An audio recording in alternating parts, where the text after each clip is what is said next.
नमस्कार दोस्त, आज मैं आपके साथ एक ऐसी कहानी शेयर करने वाला हूँ जिसे सुनने के बाद आप भी बहुत कुछ सोचने पर मजबूर हो जाओगे।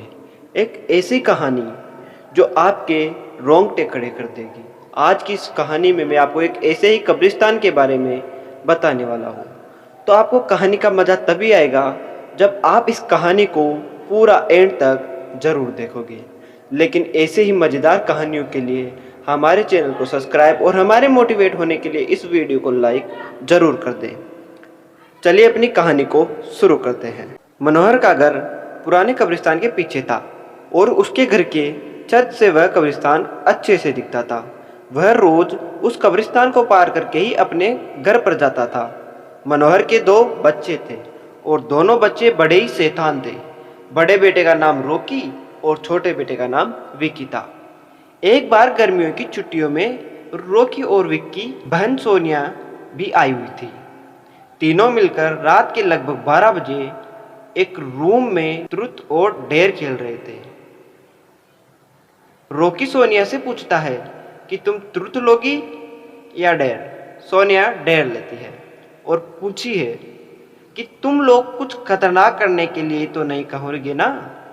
रॉकी, यह हुई ना बात, तो जाओ अब छत पर से घूम करके आओ और छत पर रखे गमले में से फूल तोड़कर लाना होगा, तभी हमें पता चलेगा कि तुम छत पर जाके आए हो या नहीं।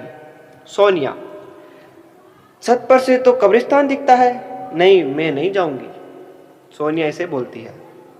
रॉकी और विक्की दोनों सोनिया को छत पर जाने के लिए जबरदस्ती बोलते हैं।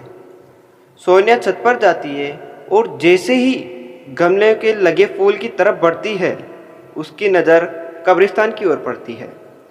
कब्रिस्तान में एक बड़ा सा सूखा सा पेड़ होता है। वह देखती है कि उस पेड़ पर एक सर कटी हुई उल्टी लाश लटक रही होती है। सोनिया उसे देखते ही जोर से चिल्लाती हुई बेहोश हो जाती है।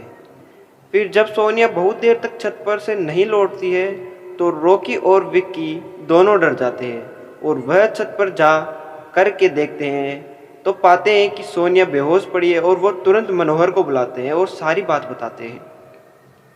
मनोहर, तुम तीनों को ऐसा खेल खेलने की जरूरत ही क्या थी? और रॉकी, तुम जानते हो उस कब्रिस्तान के बारे में, कैसी कैसी खबरें आती है, फिर भी तुमने सोनिया को रात में छत पर भेज दिया, ऐसा क्यों किया तुमने? रॉकी, सॉरी डैड, मुझे गलती हो गई, हम आगे से ऐसा नहीं करेंगे। मनोहर, और फिर कभी दोबारा ऐसा काम किया तो तुम दोनों को उसी कब्रिस्तान में छोड़ आऊँगा। अच्छा सोनिया बेटा, ये बताओ तुमने वहाँ ऐसा क्या देख लिया था कि तुम बेहोश हो गई? सोनिया सहमी हुई हालत में मनोहर को सारी बात बताती है कि उसने क्या देखा। मनोहर ने कब्रिस्तान के बारे में ऐसी खबरें पहले भी सुनी हुई थी, इसलिए वह सोनिया को डांटता नहीं है और बच्चों को संभल कर रहने की सलाह देता है। एक दिन मनोहर को काम से छुट्टी मिलने में देर हो जाती है और उस दिन उसे ऑटो भी नहीं मिलता है। वह पैदल ही घर की ओर चल पड़ता है। इधर विकी और रॉकी दोनों आपस में बात करते हैं। रॉकी, विकी, तुम्हें लगता है सोनिया ने जो कहा? मुझे तो लगता है कि वो सिर्फ बातें बना रही है, वो उसका भ्रम होगा।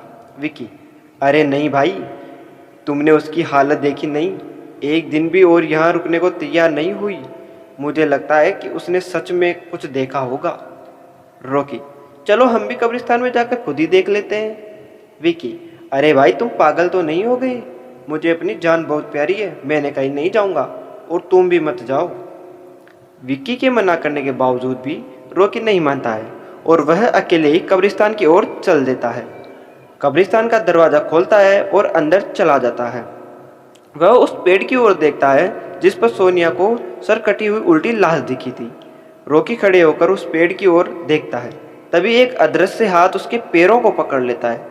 रॉकी डर जाता है और जोरों जोरों से चिल्लाने लगता है, बचाओ बचाओ, छोड़ दो मुझे, गलती हो गई, मैं फिर कभी यहाँ नहीं दोबारा आऊँगा। दूसरे कोने पर एक कब्र होती है जो कि खुली हुई होती है, उसके ऊपर खून लगा हुआ होता है।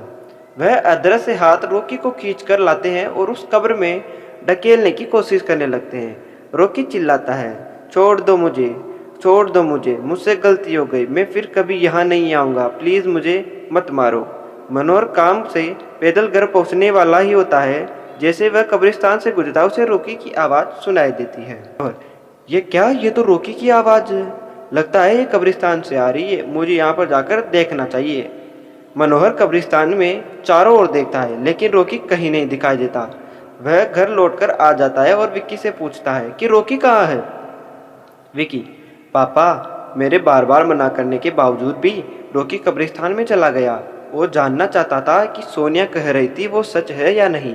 मनोहर, हमारे पास समय बिल्कुल भी नहीं है, जाओ घर से मंदिर में से शंख में जो जल रखा है वो जल्दी से लेकर आओ, हमें रॉकी को खोजने कब्रिस्तान जाना पड़ेगा।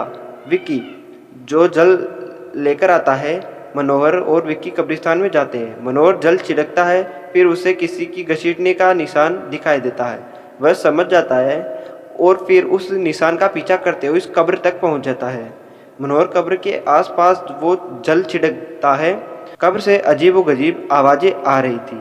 विक्की बहुत डर जाता है। मनोहर, मुझे लगता है कि श्रापित प्रेत आत्माओं ने रॉकी को इस कब्र के अंदर कैद कर लिया है, हमें जल्द ही इसे निकालना होगा।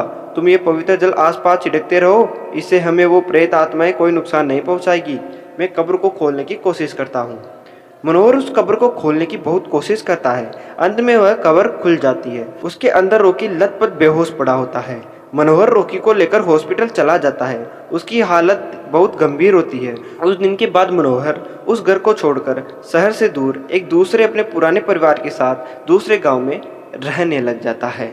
दोस्तों, अपनी ये कहानी यहीं समाप्त होती है। अगर आपको ये कहानी अच्छी लगी हो तो हमारे चैनल को सब्सक्राइब जरूर कर दीजिए।